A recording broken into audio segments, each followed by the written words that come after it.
Bismillahirrahmanirrahim. Assalamualaikum warahmatullahi wabarakatuh. Alhamdulillahi wa kafa wa salamun ala ibadihi alladhina istafa.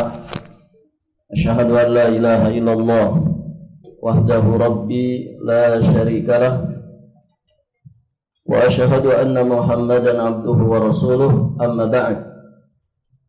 Allahumma inna nas'aluka ilman nafi'an wa rizqan tayyiban wa amalan mutaqabbala. Allahumma 'allimna ma yanfa'una wanfa'na bima 'allamtana wa zidna min 'ilmika wa karamika wa judika ya dzal jalali wal ikram, innaka 'ala kulli syai'in qadir wa bil ijabati jadir. Para hadirin akhwat wal mahat fillah, rahimani wa rahimakumullahu jami'an. Alhamdulillah wa syukrulillah, kita bersyukur kepada Allah Subhanahu wa taala pada kesempatan pagi hari ini. Insyaallah kita akan memulai pembahasan kitab yang baru yang berjudul Syakhsiyatul mar'ah al-muslimah kama yasughuhal Islam fil kitabi was sunnah. Alhamdulillah sudah ada terjemahannya yang diterjemahkan versi Indonesia dengan judul Jati Diri Wanita Muslimah. Judul aslinya Syakhsiyat al-mar'at al-muslimah kama yasughuha al-Islam fil kitabi was sunnah. Kepribadian wanita muslimah sebagaimana yang dipaparkan di dalam dinul Islam berdasarkan Alkitab dan juga as-sunnah. Kitab ini ditulis oleh Dr. Muhammad Ali Al-Hashimi hafizahullahu ta'ala wa ra'ah, dan kitab yang agak tebal, cukup tebal. Intinya berkaitan dengan pembahasan jati diri seorang wanita muslimah, sosok kepribadian wanita muslimah yang didasarkan pada Al-Quran dan juga sunnah. Di dalam kitab ini nantinya ada sekitar 9 bab yang intinya membahas tentang hubungan muamalah seorang muslimah, baik yang kaitannya dengan hablum minallah atau juga yang kaitannya dengan hablum minan nas. Nanti ada bab bagaimana hubungan muslimah dengan Rabbnya, kemudian hubungan muslimah dengan dirinya sendiri, dengan kedua orang tuanya, dengan suaminya, dengan putra-putrinya, dengan kaum kerabatnya, dengan tetangganya, dengan saudara dan teman-temannya. Dan di bab terakhir, bab 9, dijelaskan bagaimana hubungan muslimah dengan masyarakatnya. Dari sini kita memahami bahwa kitab ini selayaknya dipelajari karena membahas tentang semua cakupan muamalah dalam kehidupan kita. Dan ibu-ibu yang dirahmati Allah, muamalah ini menjadi ciri khas manusia. Dia makhluk sosial yang tidak bisa hidup sendirian. Mesti ada interaksi, mesti ada komunikasi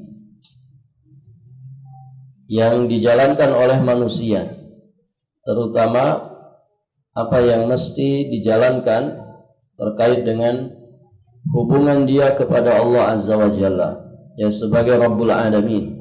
Ini yang disebut dengan hablum minallah. Kemudian juga nanti dibahas tentang bagaimana hubungan kita dengan diri kita sendiri. Jadi ma'rifatun nafsi, mengenal diri sendiri ini penting.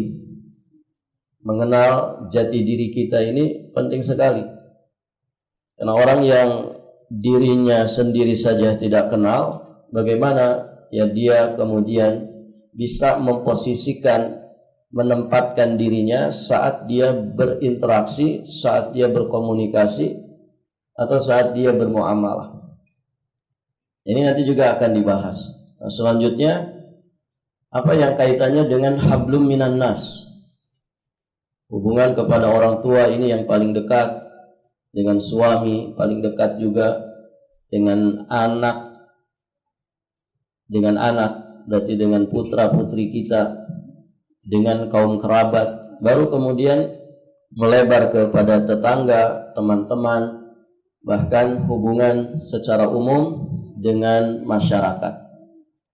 Baik, ibu-ibu yang dirahmati Allah,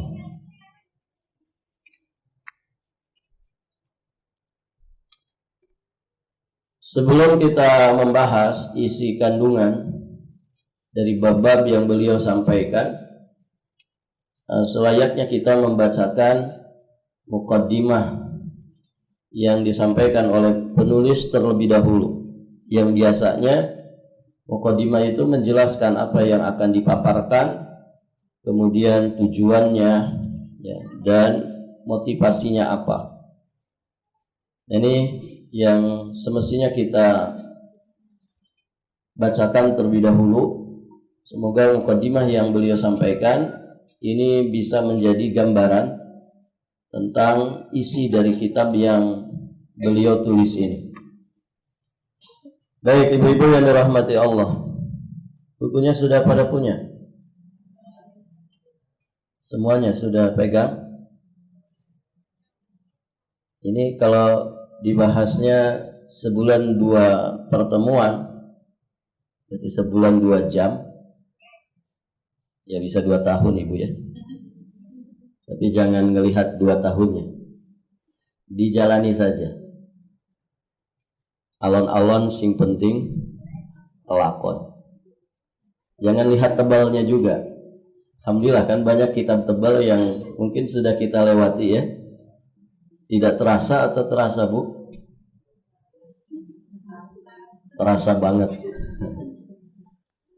Baik, ya namanya belajar ya. Belajar itu hambatan, rintangan, sandungannya banyak. Karena disitulah nanti ujiannya kita.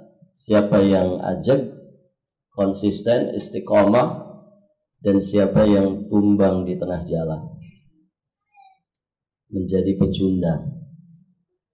Baik, ibu-ibu yang dirahmati Allah, maka sebelum segala sesuatunya dimulai, semoga Allah memberikan taufik, inayah kepada kita semua untuk bisa istiqamah di dalam thalabul ilmi. Alhamdulillah, kajian-kajian yang kita kaji, yang kita lakukan, semuanya panduannya ada. Maksudnya ngaji kitab, walaupun mungkin yang dipegang terjemahan ya. Barakallahu fikum. Nah ini penting begitu ya, karena kalau ngaji itu tematik, kemudian ngajinya kesana kemari, itu nggak ada bekasnya. Biasanya nggak ada bekasnya. Istilah orang ngaji jiping, ngajinya nguping saja, masuk telinga kiri, keluar dari kiri lagi, tidak tertata ilmunya. Maka alhamdulillah ya, dengan adanya panduan kitab, setidaknya ada sesuatu yang kita tulis dari faidah-faidah, ada tahapan-tahapan ilmu yang kemudian tertata ya, sehingga susunan ilmu pada diri kita ini benar-benar sesuai dengan apa yang menjadi petunjuk ya para ulama terdahulu, ngaji kitab. Yang jadi masalah ya, terkadang orang itu tidak istiqomah ngaji kitab. kelamaan katanya nggak hatam-hatam. Ibu, ya ngaji itu apa? Target ngaji itu apa? Target ngaji hatam atau bertambahnya iman, bertambahnya amal soleh? Iya, itu target utama.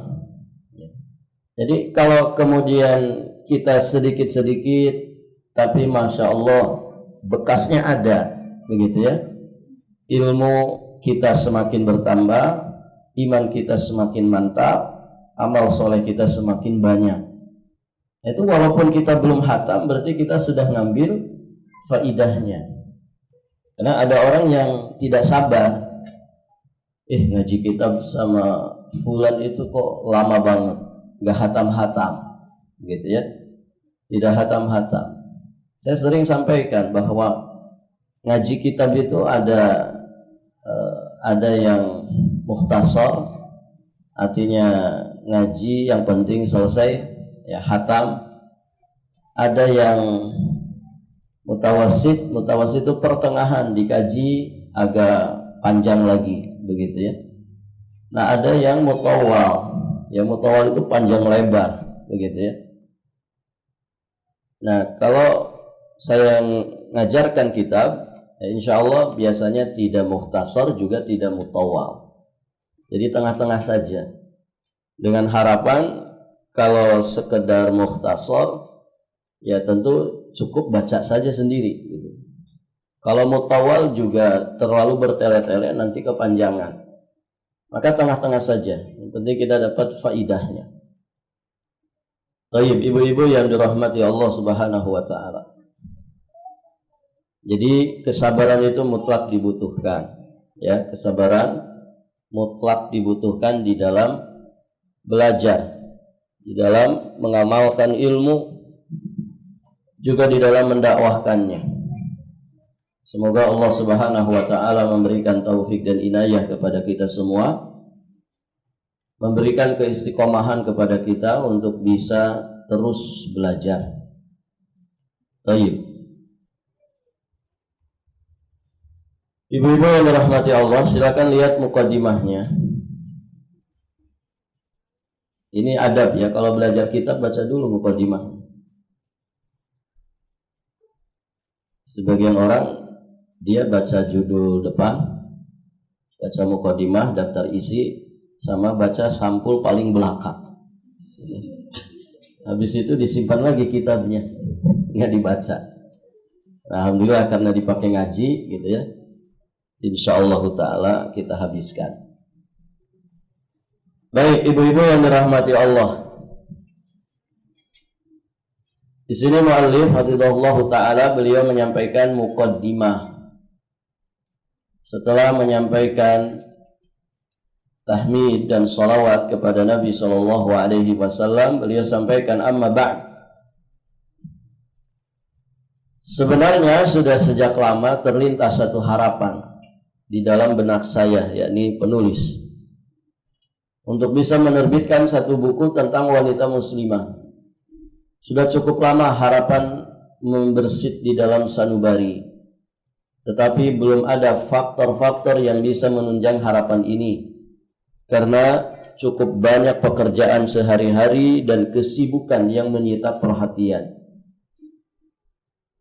Maka hati ini hanya bisa menggantung dengan setumpuk keinginan untuk bisa menulis buku yang menjelaskan jati diri wanita muslimah yang lurus dan bercahaya berkat ajaran-ajaran agamanya, yang menyadari petunjuk Islam,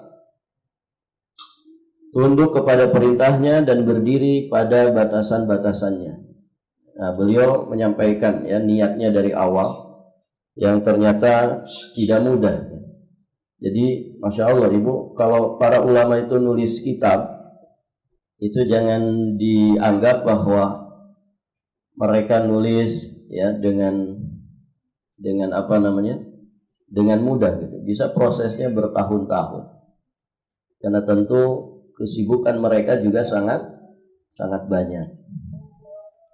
Tahun demi tahun terus bergulir, pekerjaan keseharian dan kesibukan terus menyita perhatian, Sementara ingatan kepada topik ini dan ambisi untuk menulisnya tidak juga surut. Yang menurut hemat saya, topik ini sangat urgen dan sulit untuk menggambarkan bagaimana hasil yang bisa dipetik dari tulisan ini, karena dia akan menyinari kehidupan wanita muslimah dan memperjelas jati dirinya seperti yang dikehendaki Allah, serta memperkenalkan kedudukan yang tinggi seperti yang ditetapkan Allah. Harapan untuk menulis buku ini menggantung hingga bertahun-tahun, hingga akhirnya Allah pun melimpahkan karunia-Nya menolong saya untuk menyelesaikan buku ini pada tahun ini pula. Di antara faktor yang mendorong perhatian saya untuk memperjelas jati diri wanita muslimah, karena saya perhatikan kehidupan wanita modern yang dilumuri kontradiksi. Di satu sisi ada yang serba berlebih-lebihan, di sisi yang lain ada kekurangan. Nah, ini ternyata motivasi besar beliau ya untuk menulis kitab ini. Jadi beliau mengamati kehidupan wanita modern yang sering dilumuri dengan kontradiksi. Barakallahu fikum. Baik, ibu-ibu yang dirahmati Allah,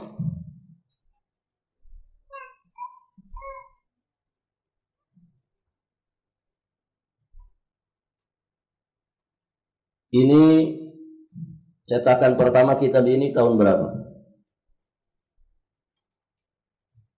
97. Desember 97.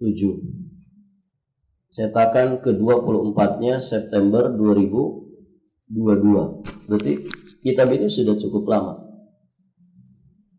Lama sekali, 97. Ada yang lahir 97?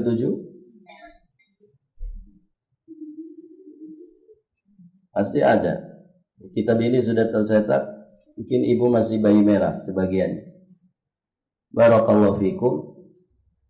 Artinya, kalau kemudian penulisnya menyampaikan, saya mengamati kehidupan wanita modern. Berarti tahun itu, sebelum, bisa jadi tahun sebelum 97. Begitu ya. Kalau kemudian bicara 2024, kira-kira lebih modern nggak ibu? Lebih modern. Semodern-modernnya tahun-tahun itu, masa kita anak-anak, begitu kan? Saya kira tidak semodern saat ini. Ibu, zaman kita masih kecil, sudah pegang HP? Sudah WhatsApp-an? Belum kan? Saya ingat dulu telepon itu pakai koin itu, yang kalau tidak nyala digobrak-gobrak itu. Dan itu adanya di pinggir jalan, gitu kan?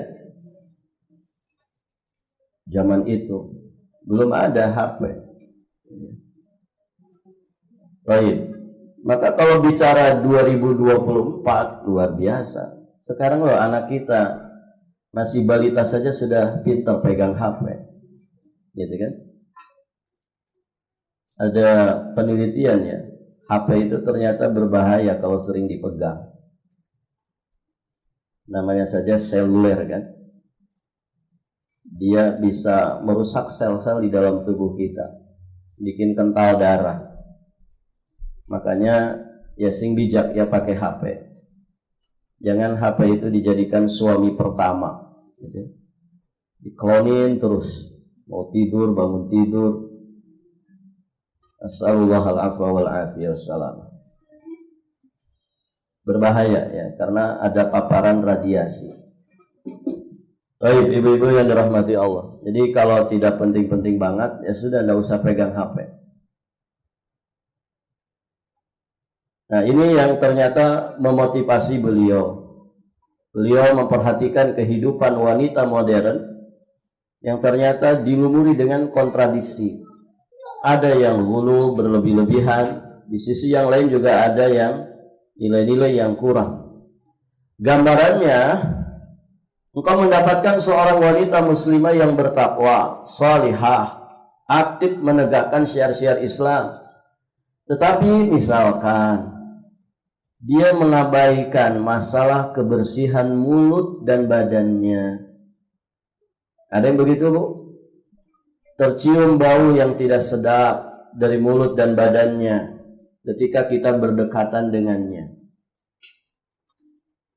Ya. Ibu, kalau laki-laki bau badan, wajar ya? Wajib dihajar. Artinya ya dia berjibaku dengan keringat, berjibaku dengan panas-panasan, cari nafkah. Begitu kan? Kotor-kotoran, debu-debuan, panas-panasan, hujan-hujanan, lumpur-lumpuran. Itu dikerjakan oleh para suami dalam perjuangan mencari nafkahnya. Maka kalau kemudian badannya bau, ya memang begitu. Walaupun tentu dia mesti mengkondisikan diri. Ya, kapan dia bau badannya, kapan dia selayaknya segar badannya. Begitu kan? Yang jadi masalah ini kalau perempuan. Ini jadi masalah besar. Perempuan tidak bisa merawat diri. Dia salehah iya, bertakwa kepada Allah, na'am. Namun ternyata di sisi yang lain, ya tidak bisa merawat gigi, aroma mulut. Ya, kalau bisa ibu, aroma mulut kita itu aromanya seperti mulut bayi. Ya. Coba mulut bayi ibu sedap tidak? Sedap banget. Bisa nggak seperti itu? Bisa. Yang penting ibu makan seperti yang dimakan oleh bayi. Kalau makanannya jengkol, pete, bawang, selesai sudah. Gitu ya. Baik, ibu-ibu yang dirahmati Allah. Atau beliau sampaikan di sini, engkau mendapatkan wanita muslimah yang rajin memperhatikan kesehatan, kebersihan badannya, pokoknya selalu tampil terbaik. Tapi ternyata dia meremehkan ibadahnya dan tidak aktif menegakkan syiar-syiar Islam. Jadi ada ifrat, ada tafrid. Selalu saja ada sisi-sisi yang mesti dibenahi. Atau beliau juga menyampaikan, engkau mendapatkan wanita muslimah yang perhatiannya tertuju kepada masalah ibadah, aktif dia melaksanakannya.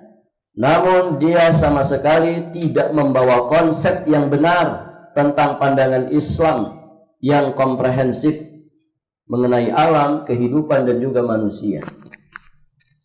Tidak menggali lebih dalam bagaimana bentuk ubudiyah yang benar kepada Allah, bagaimana hablum minan nas yang sesuai dengan petunjuk Allah dan Rasulnya.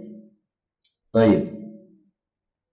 Atau engkau mendapatkan wanita muslimah yang bagus agamanya, tetapi dia tidak dapat mengerem lidahnya untuk tidak menggunjing, mengadu domba jika berada dalam satu majelis.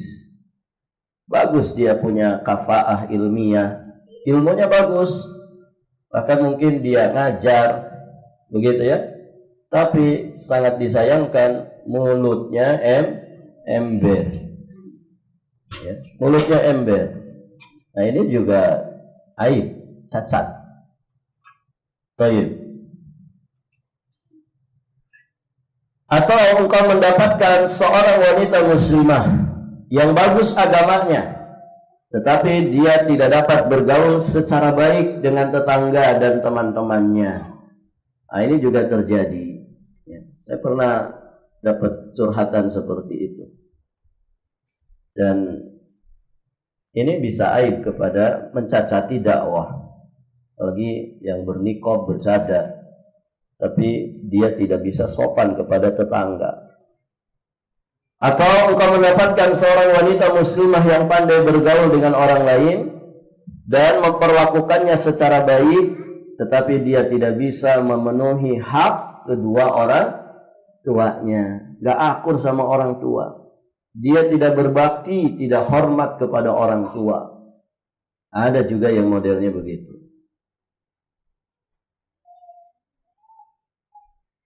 Atau engkau mendapatkan orang yang berbakti kepada kedua orang tuanya, tetapi dia tidak bisa memenuhi hak-hak suaminya dan tidak bisa menempatkan dirinya secara baik di hadapan suaminya. Bagus dia sama orang tuanya, tapi tidak bagus untuk suaminya. Dia kenakan semua perhiasannya yang terindah saat dia menghadiri majelis-majelis wanita, tetapi dia biarkan dirinya acak-acakan saat bersama suami. Begitu kan? Barakallahu fiikum. Baik, ibu-ibu yang dirahmati Allah, ada orang kalau ke kondangan luar biasa. Semua dipasang, ya semua dipakai, semua disemprot-semprot.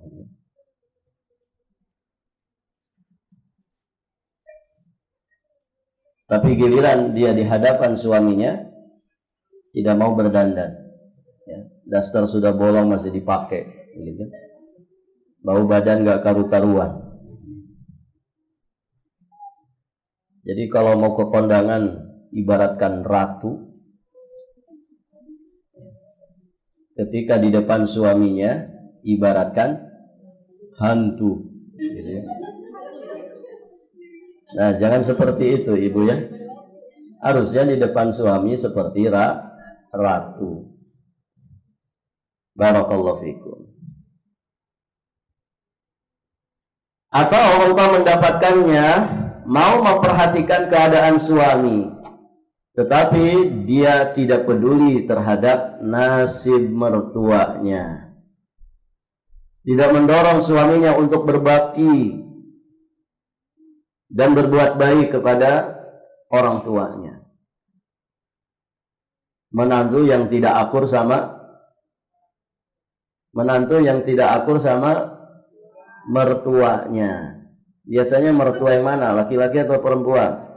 Mertua perempuan. Kayaknya ada yang pengalaman di sini. Ya. Banyak loh menantu perempuan tidak akur sama mertua perempuan. Saling hasad, saling dendam, ya, saling benci. Kok bisa? Tapi sama suaminya luar biasa itu. Barakallahu fikum. Nah, kalau sudah ngaji harusnya jangan seperti itu. Harus ada bekasnya ngaji itu. Ya. Atau engkau mendapatkannya mampu memenuhi hak-hak suaminya, tetapi di sisi lain dia meremehkan dan lalai terhadap pendidikan anak-anaknya. Tidak mau mengarahkan, tidak mau membimbing, tidak mau membentuk kepribadian mereka, tidak mau memperhatikan perkembangan psikologis mereka, intelektualnya, keadaan giginya, dan juga milieu yang bisa mempengaruhinya. Ada istri bagus ke suaminya, tapi dia tidak peduli kepada anak-anaknya. Nah, ini juga halal, ini cacat. Baik, ibu-ibu yang dirahmati Allah. Perjuangan besar yang ngedidik anak itu.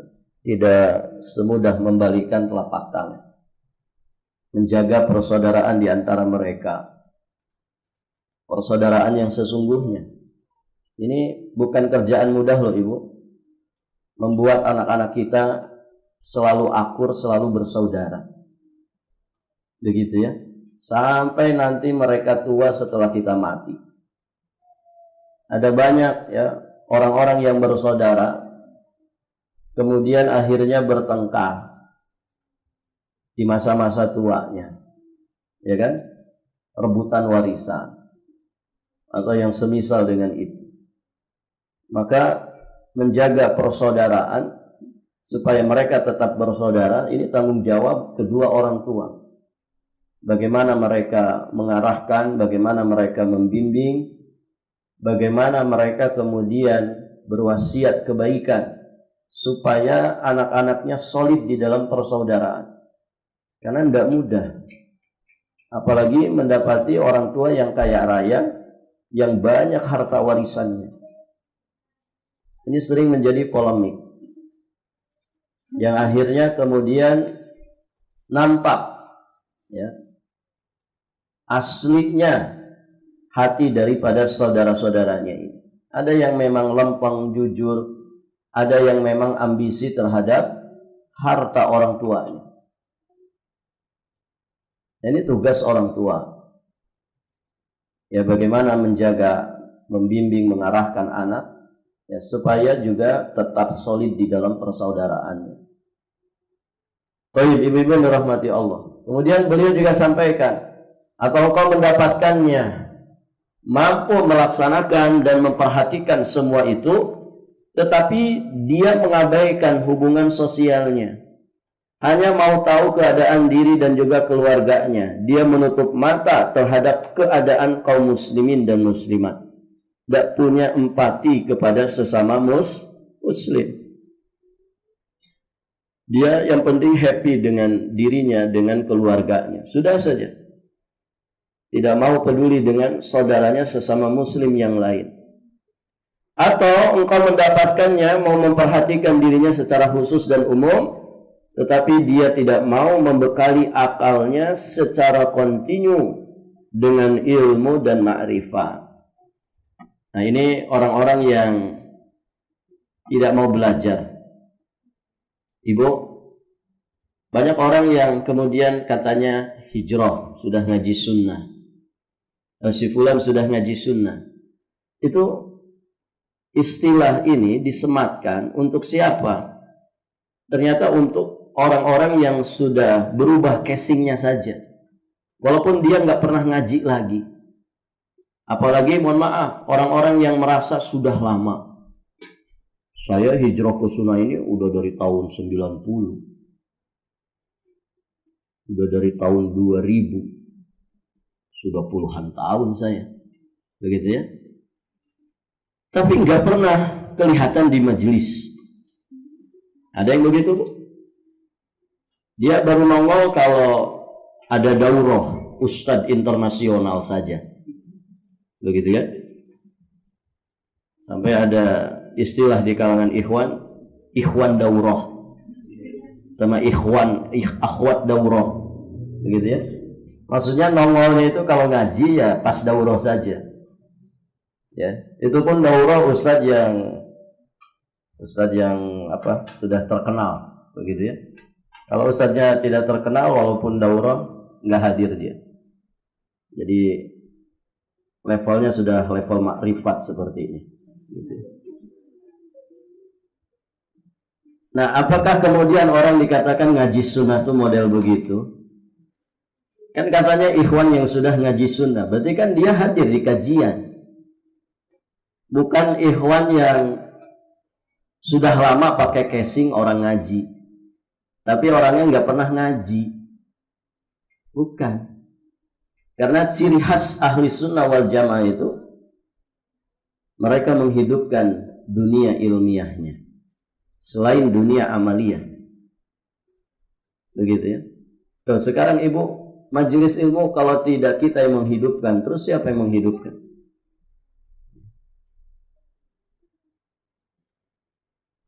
Nah, ini biasanya penyakit orang-orang yang sudah lama. Maksudnya lebih dulu hijrah, sudah puluhan tahun yang lalu. Menganggap dirinya ikhwan senior. Begitu kan? Kalau ada ustadznya masih muda, ya, dia merasa lebih dari ustadz yang muda. Gitu. Padahal mungkin ilmunya lebih banyak ustadz yang muda. Gitu. Ustadznya memang muda. Gitu. Barakallahu fikum. Ini banyak ya, dan di mana-mana.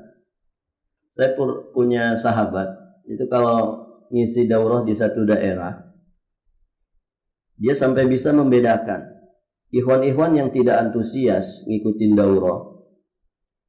Orang pada mendekat misalkan ke ustadznya, tapi dia itu sandaran di pojokan masjid, ya, jauh dari meja ustadznya. Itu beliau ini sampai bisa mendeteksi itu pasti ikhwan lama. Paham maksudnya ibu? Paham maksudnya? Ikhwan lama itu orang yang sudah lama hijrahnya, bukan sudah lama ngajinya. Dia sudah merasa senior. Ya. Kadang ngobrol sendiri mereka di pojokan masjid. Nah, yang antusias itu biasanya orang-orang baru ngaji. Nah, di satu sisi ini sebetulnya adalah penyakit, masalah ini. Ya, ibu-ibu yang dirahmati Allah. Ilmu itu kalaupun kemudian diulang-ulang, itu nggak ada aibnya. Nggak ada aibnya. Justru dengan diulang-ulang, ilmu itu akan rasikh ya di dalam jiwa kita. Mohon maaf ini. Coba ibu baca buku-buku agama, kurikulum anak-anak ibu. Ada nggak kira-kira yang belum ibu ketahui? Hah? Pasti ada. Padahal itu buku kurikulum sekolah SD, madrasah ibtidaiyah. Ternyata setelah ibu baca, ini kok saya belum tahu ya. Baru tahu saya di sini. Bagaimana kemudian orang merasa sudah senior? Nggak ada itu. Ya, ibu-ibu yang dirahmati Allah. Makanya istiqomahlah di dalam menuntut ilmu. Karena itu asas dari kebaikan, asas dari perubahan ke arah yang lebih baik. Seorang muslimah semestinya terus istiqomah di dalam menuntut ilmu. Sesibuk apapun dia dengan tugas-tugas di rumahnya, sempatkan untuk menuntut ilmu. Apalagi sarananya Allah mudahkan. Ya, ibu tinggal di Balikpapan bersyukur. Di satu hari ada berapa pengajian? Ya kan? Di sisi yang lain ada tempat-tempat wilayah-wilayah yang susah sekali nyari pengajian. Saya sering ketemu ikhwan, Ustaz saya di kota Anu itu susah banget nyari pengajian. Di Balikpapan ini hampir tiap RT ada pengajian sunnah. Di masjid mana saja ada. Sehari bisa beberapa jadwal, beberapa ustadz. Ini satu anugerah yang besar, tidak boleh disia-siakan. Sebelum segala sesuatunya menjadi penyesalan. Ya, ibu-ibu yang dirahmati Allah. Kita duduknya saja di majelis itu sudah dapat keberkahan, dapat pahala. Walaupun ngantuknya separoh begitu ya. Meleknya separoh pengajian. Gitu. 15 menit pertama masih seger gitu. Masuk menit ke-20 sudah remeng-remeng. Lihat teman tuh remeng-remeng begitu. Apalagi lihat wajah ustadznya, mau nggak kelihatan wajahnya. Jadi, nanti baru segar-segar lagi pas pembagian snack kalau ada snack. Gitu. Tapi dengan duduknya seperti itu sudah insya Allah ada saja satu faidah, dua faidah, begitu. Apalagi kalau dia lebih maksimal dari itu, maka istiqomahlah mengaji, ngaji. Kita ini ibu butuh bekal. Ibu tahu bekal mati itu apa? Kalau ada orang mati, biasa doanya apa itu? Selalu ini dibacakan untuk orang yang mati. Semoga arwah fulan diampunkan segala kesalahannya. Ya kan ibu? Diterima setiap amal ibadahnya. Itu loh doa yang selalu diucapkan untuk orang-orang yang sudah mati. Allahumma gfir lahu warhamhu wa'afihi wa'fu anhu wa akrim nuzulahu dan seterusnya. Ibu tahu salah satu di antara cara kita dapat ampunan Allah apa? Apa bu? Duduk di majelis ilmu. Qumu maghfuran lahu. Kata Nabi SAW, beranjaklah kalian, berdiri kalian, bubar dari majelis ilmu dalam keadaan kalian diampunkan dosa-dosa kalian oleh Allah Subhanahu wa taala. Jadi duduknya kita di majelis ilmu itu akan menggugurkan dosa-dosa kita. Masya Allah. Bayangkan kalau ibu satu hari 3 majelis, 3 jam misalkan, ibu duduk di majelis ilmu, terampunkan dosa-dosa ibu. Ya. sudah dapat faidah ilmu, kita dapat siraman rohani. Kadang di pengajian tuh ada siraman perutnya juga, gitu kan? Masya Allah, sudah dapat ampunan, dapat pahala. Pepek kita dari rumah ke tempat ngaji, pulangnya lagi, hitungannya fisabilillah. Terlalu banyak fadilah dari menuntut ilmu. Maka jangan disia-siakan. Barakallahu fikum. Bismillahirrahmanirrahim. Wassalatu wassalamu ala Rasulillah, amma ba'd. Baik, ibu-ibu yang dirahmati Allah, berikutnya beliau juga menyampaikan bagaimana realita yang beliau perhatikan tentang kondisi sebagian para muslimah. Beliau sampaikan juga di sini, atau engkau mendapatkannya tenggelam dalam penelaahan ilmu dan ma'rifat. Artinya dia rajin belajar, menuntut ilmu, namun ternyata di sisi yang lain dia mengabaikan keadaan rumah tangganya, anak-anak dan juga suaminya. Dia memang ngaji ya, tapi tidak pandai ngurusin rumah tangga. Memang selayaknya jika engkau merasa heran karena kontradiksi ini, atau taruhlah sebagian di antaranya justru muncul dari para wanita muslimah yang notabene-nya berasal dari kalangan terpelajar, yang sejak semula disuapi untuk menjadi pendukung kebudayaan Islam dan diberi bekal yang tidak sedikit. Artinya realita kontradiksi yang terjadi di wanita muslimah ini ternyata rata-rata memang mereka orang-orang yang sudah dikatakan belajar tentang Islam. Sungguh ini bisa disebut suatu kelalaian atau sikap yang meremehkan atau tidak melingkupi diri dengan fikrah perimbangan. Padahal di atas perimbangan inilah Islam menegakkan pandangannya yang komprehensif bagi manusia, bagi kehidupan dan juga alam, yang masing-masing diberi haknya dalam kehidupan. Yang satu tidak boleh disingkirkan karena lebih mementingkan yang lain.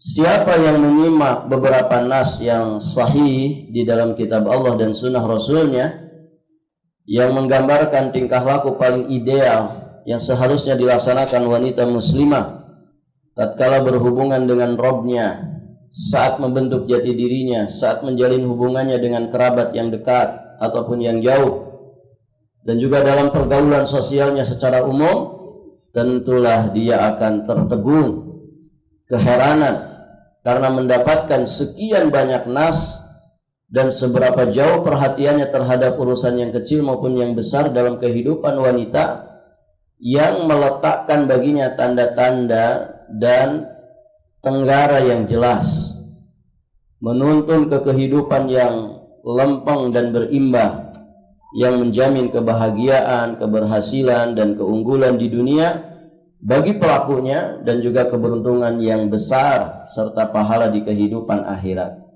Jadi beliau sampaikan di sini, kalau orang itu mengamati dalil-dalil syar'i dari Quran dan juga sunnah, ternyata sudah lengkap semua realita yang tadi digambarkan itu. Sejatinya sudah ada paparannya, sudah ada solusinya, sudah ada bimbingannya di dalam kitab dan juga sunnah. Saya tak habis pikir karena melihat ulah wanita modern yang menisbatkan dirinya kepada Islam, yang justru menjauhi tingkatan tertinggi seperti yang dikehendaki Allah.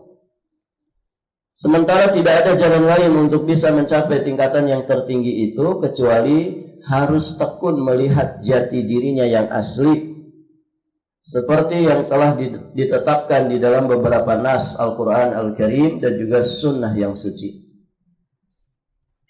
Hanya disinilah dia akan menjadi wanita yang hebat, unggul, dan lain daripada yang lain, karena perasaan, pemikiran, tindak tanduk dan pergaulannya yang akhirnya dia bisa menggambarkan sebuah jalan yang harus digigit kuat-kuat dengan menggunakan gigi geraham.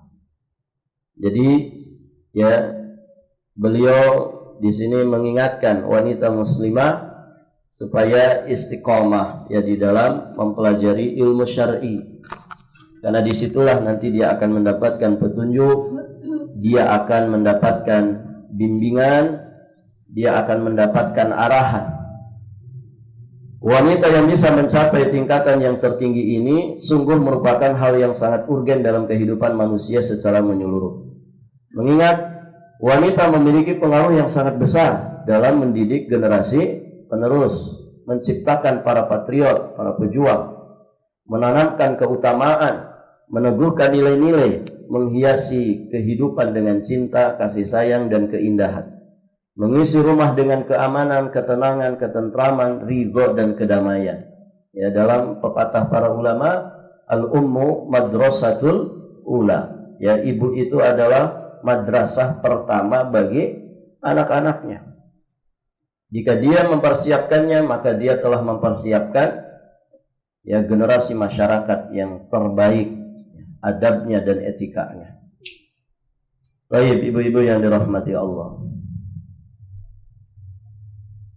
Wanita muslimah adalah salah satu.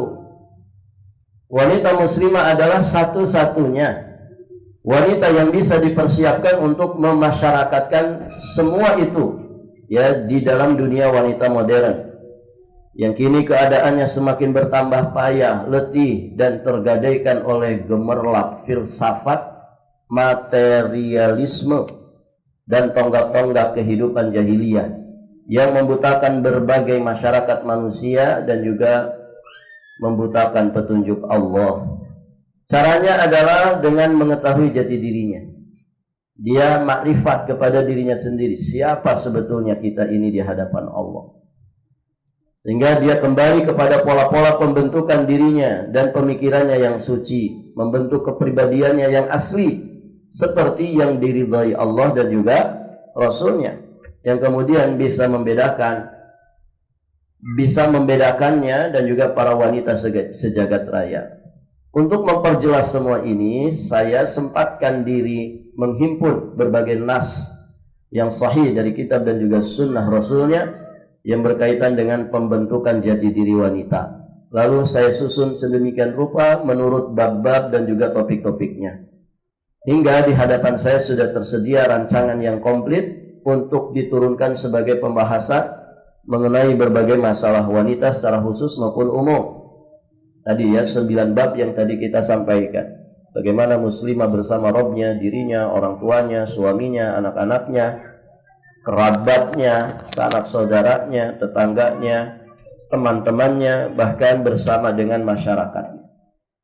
Dari pengamatan terhadap berbagai nas ini, tampak di depan mata saya satu hakikat yang sangat besar.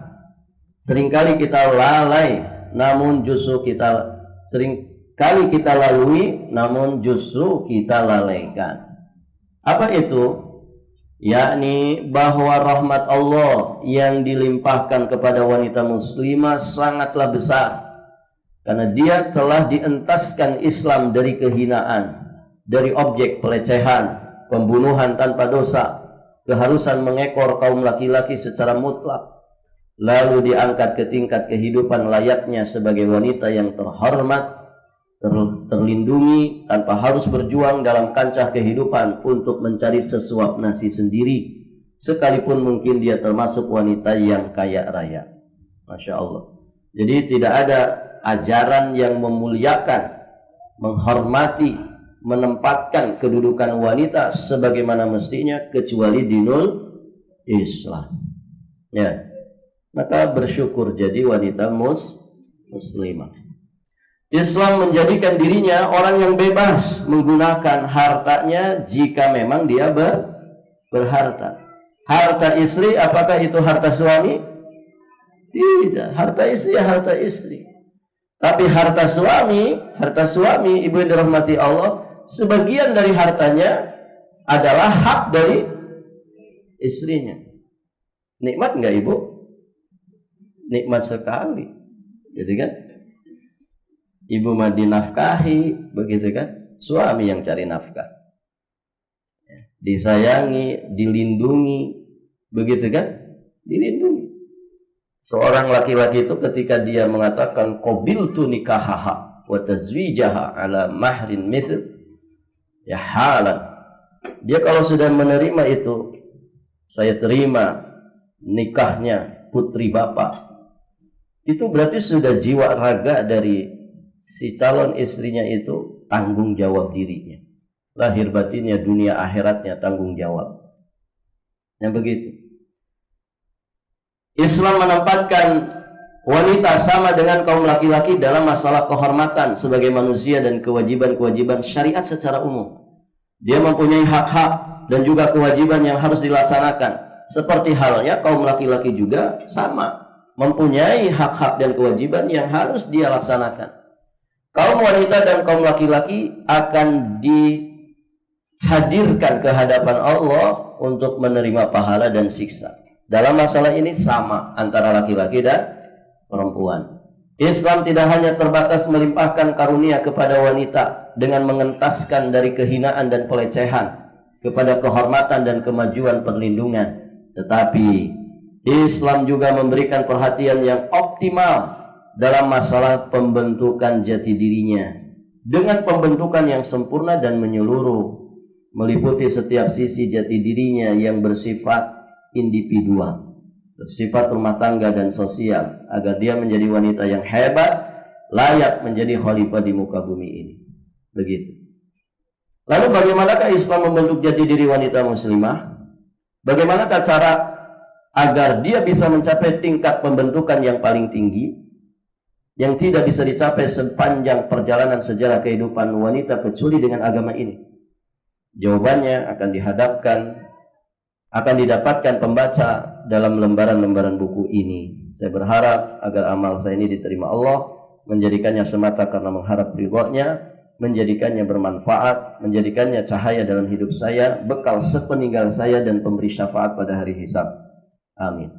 Semoga Allah membisikkan yang benar dan lurus kepada saya, menjauhkan saya dari pemikiran yang buntu, tujuan yang sesat, pena yang tumpul, perkataan yang ngelantur, hujah yang lemah, dan perkataan yang berlebih-lebihan.